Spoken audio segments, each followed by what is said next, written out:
The welding electrodes E7018 and E6013 are among the most commonly used welding rods in the world, especially in structural, fabrication, repair, and general engineering work. Understanding these electrodes properly is very important for anyone involved in welding, whether a beginner, a student, or a professional welder.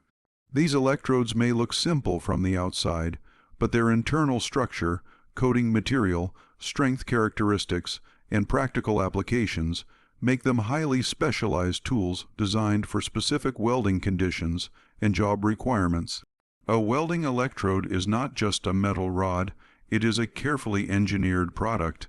At the core of both E7018 and E6013 is a solid metal wire, usually made of mild steel or low alloy steel. This core wire is responsible for carrying the welding current and providing the filler metal that melts into the weld joint. Around this core wire is a coating, also called flux, which plays a critical role during welding. The coating is what mainly differentiates E7018 from E6013, and it is the reason why these two electrodes behave very differently during welding. Starting with E6013, this electrode is widely known for its ease of use and smooth welding performance. Coating of E6013 is mainly rutile based, meaning it contains a high amount of titanium dioxide. This type of coating produces a very stable and soft arc, which makes E6013 extremely user-friendly. When the arc is struck, it ignites easily and remains steady, even for beginners. The molten slag produced by this electrode is light and fluid, which spreads evenly over the weld bead and protects it from atmospheric contamination. After cooling, the slag can be removed easily, often peeling off by itself or with minimal chipping. The strength of E6013 is around 60-000 psi tensile strength, which is suitable for light to medium duty applications. It is not designed for high stress or critical structural joints, but it performs very well in general fabrication, sheet metal work, gates, grills, frames, vehicle body repair, and household welding tasks.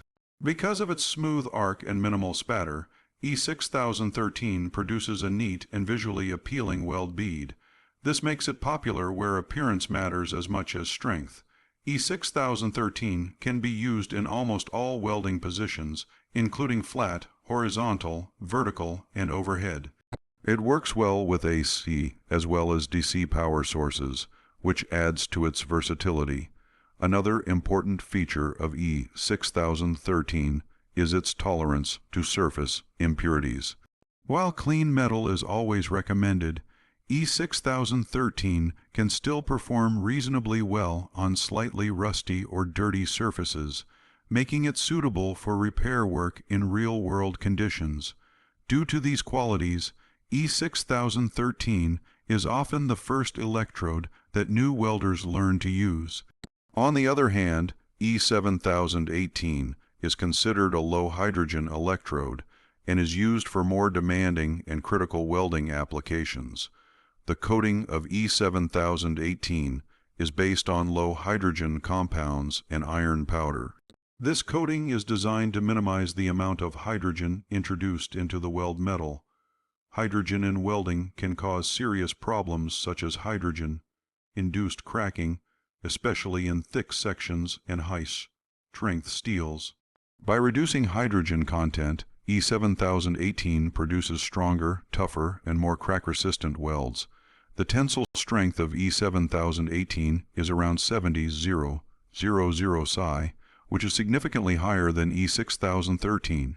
This increased strength makes it suitable for structural steel, bridges, pressure vessels, pipelines, heavy machinery, shipbuilding, and load-bearing constructions.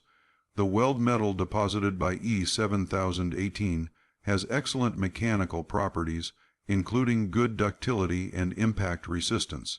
These qualities are essential in structures that are exposed to stress, vibration, or changing loads. The arc characteristics of E7018 are different from E6013. The arc is smoother and more controlled, but requires better technique. Arc starting can be slightly more difficult, especially if the electrode is damp. The slag produced by E7018 is thicker and more protective, forming a strong shield over the molten weld pool. This slag must be removed properly between passes, especially in multipass welds, to avoid slag inclusions. One of the most critical aspects of E7018 is storage and handling.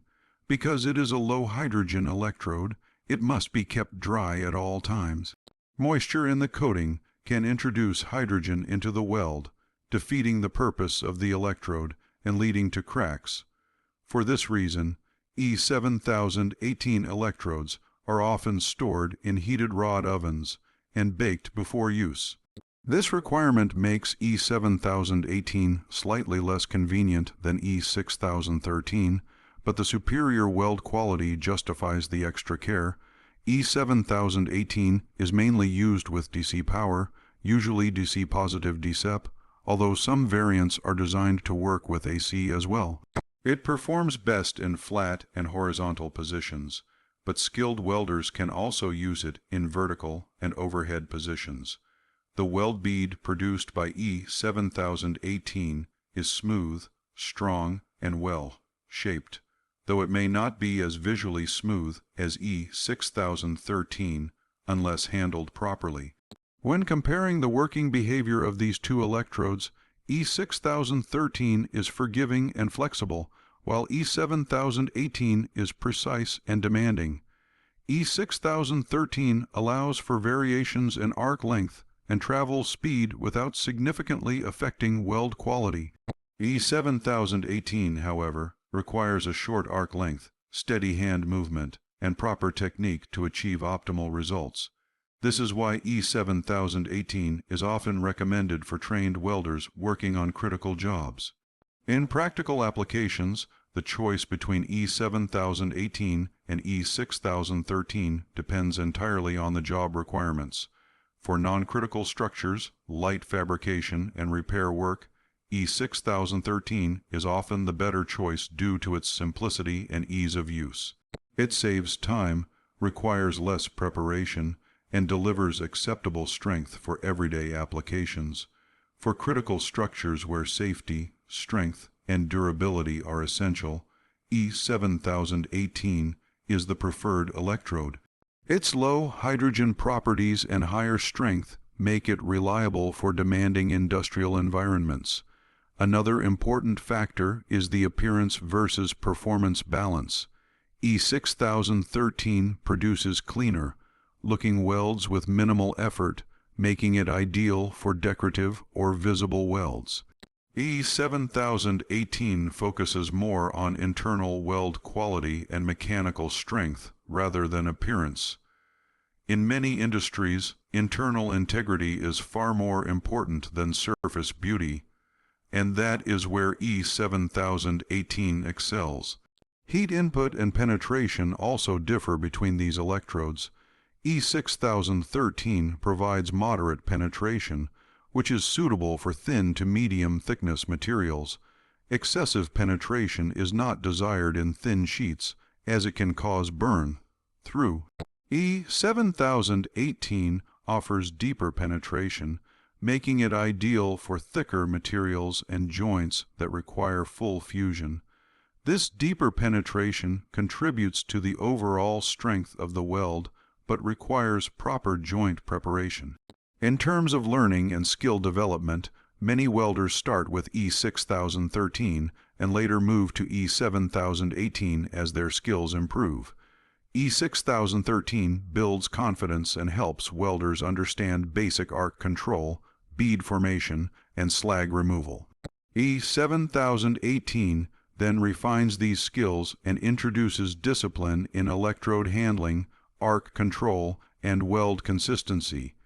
From a safety perspective, both electrodes require standard welding precautions, including protective clothing, gloves, helmet, and proper ventilation.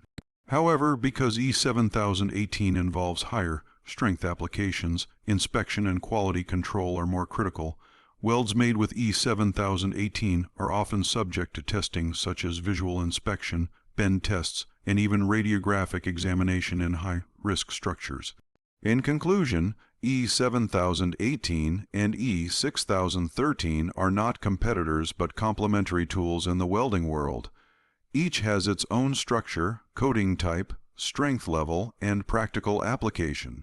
E6013 is simple, versatile, and ideal for general-purpose welding, while E7018 is strong, reliable, and essential for critical structural work.